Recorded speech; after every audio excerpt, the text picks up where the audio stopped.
জ্ঞানীরা বিনয়ী হয়, এই কথাটা আসলে কে বানিয়েছে জানেন?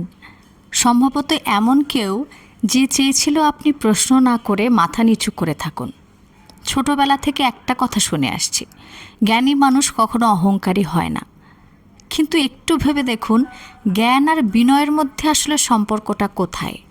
একজন মানুষ অনেক জ্ঞানী হতে পারেন, কিন্তু তিনি বিনয়ী নাও হতে পারেন। আবার একজন মানুষ ভীষণ বিনয়ী হতে পারেন, কিন্তু তার মানে এই নয় যে তিনি জ্ঞানী। কারণ ভদ্রতার বিনয় এক জিনিস নয়।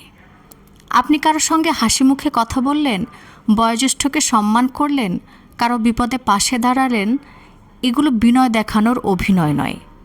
এগুলো হলো সাধারণ মানবিকতা ও শিষ্টাচার। কিন্তু আমাদের সমাজে একটা অদ্ভুত ব্যাপার আছে। কোনো ক্ষমতাবান মানুষের সামনে মাথা নিচু করলেই কি বিনয়ী মানুষ? কোনো বড় লোককে অতিরিক্ত তোষামত করলেই মানুষটা কত ভালো। আর আপনি যদি বলেন আপনার পদ বড় হতে পারে, কিন্তু তাই বলে আপনার সব কথাই সঠিক নয়, তাহলে আপনি হয়ে গেলেন অহংকারী। কেন? কারণ আমরা অনেক সময় সম্মান আর ভয়কে গুলিয়ে ফেলি। যে মানুষটা অন্যায় দেখেও চুপ থাকে, ক্ষমতাবানের সামনে গিয়ে নিজের মতামত গিলে ফেলে, সব কথায় জি স্যার ঠিক আছে বলে, তাকে আমরা বিনয়ী বলি।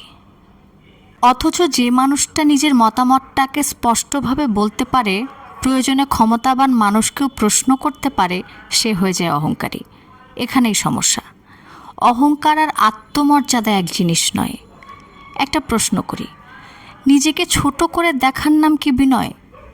আপনি যদি ভালো কাজ করেন, আপনি যদি কোনো বিষয়ে দক্ষ হন, আপনি যদি নিজের যোগ্যতা সম্পর্কে জানেন, তাহলে সেটা স্বীকার করলেই আপনি অহংকারী কেন?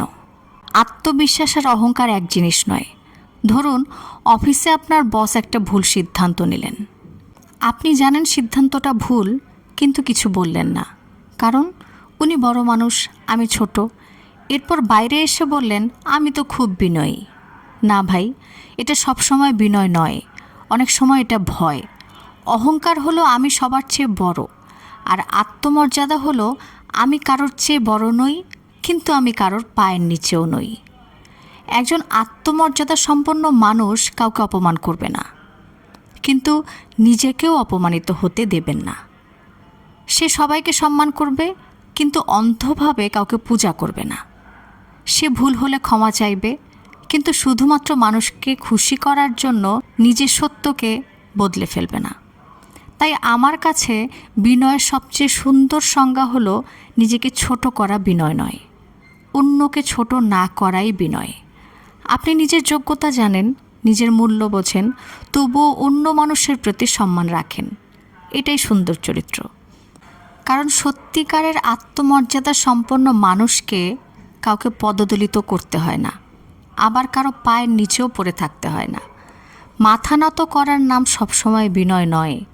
কখনো কখনো মাথা উঁচু করে দাঁড়ানোটাও আত্মমর্যাদা হয়।